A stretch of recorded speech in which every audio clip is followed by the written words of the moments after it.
Finally, a lovely spring day. The slopes of the Porcupine Hills were bathed in sunshine. Owls were sitting on their eggs, ferruginous hawks just getting started with nesting. And the ranchers, they were moving cattle. Despite the woes of the world, the rhythm of life in southern Alberta's foothills was just rolling on.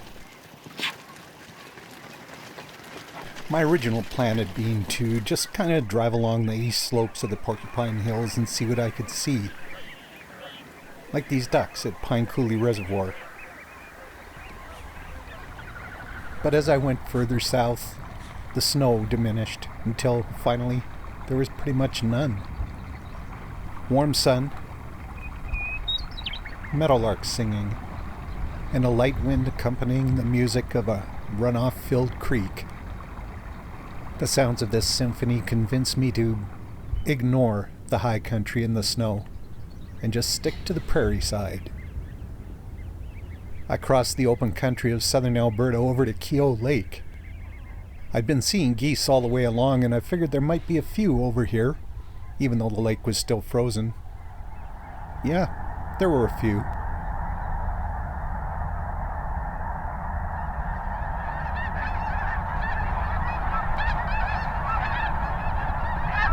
I don't know how many there were, but there had to be at least 1,000 snow geese.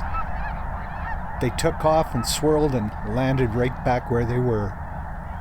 Funny birds, snow geese.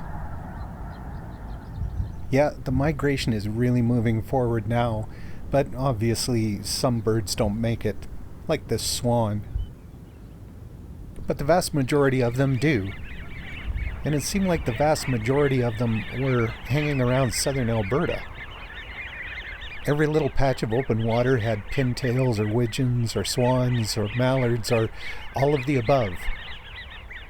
And even though I'd already filled a 64 gigabyte card with stills and video, I just couldn't stop shooting their pictures.